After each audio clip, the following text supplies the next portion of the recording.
The result of recent storms. Oak Hill is one of Michigan's oldest and most well-known cemeteries. However, it's been shut down due to extensive damage. News Channel 3's Colin Roos is live now. And Colin, it could be a while, we're hearing, before visitors are allowed back in, maybe even several weeks.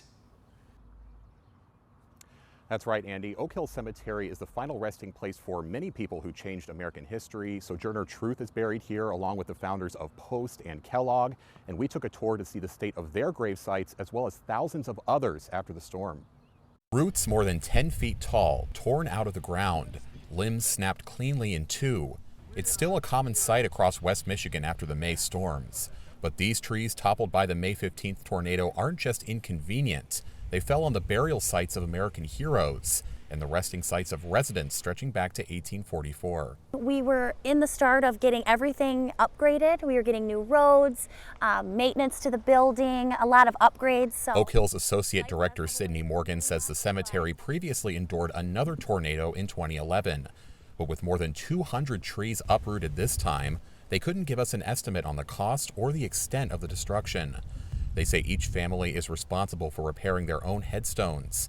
Since the land is privately owned and not funded by taxes, funding even for cemetery property is still up in the air. We had a subtle damage to the buildings, a lot of wiring and things like that ripped out of the building.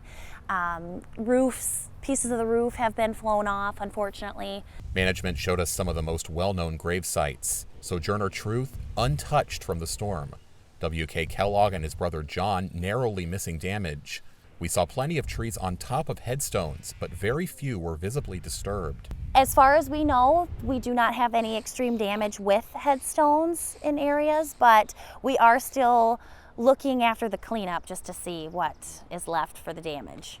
Even during cleanup, Oak Hill is open for funerals, but it won't be for visitors for at least another month.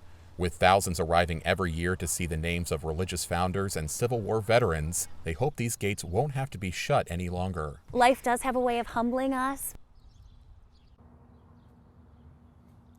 Oak Hill says it may organize a volunteer cleanup, and it is run by a nonprofit, so they say if you have any financial help to offer, you can call their office. We have that number on our website. In Battle Creek, Colin Roos, News Channel 3.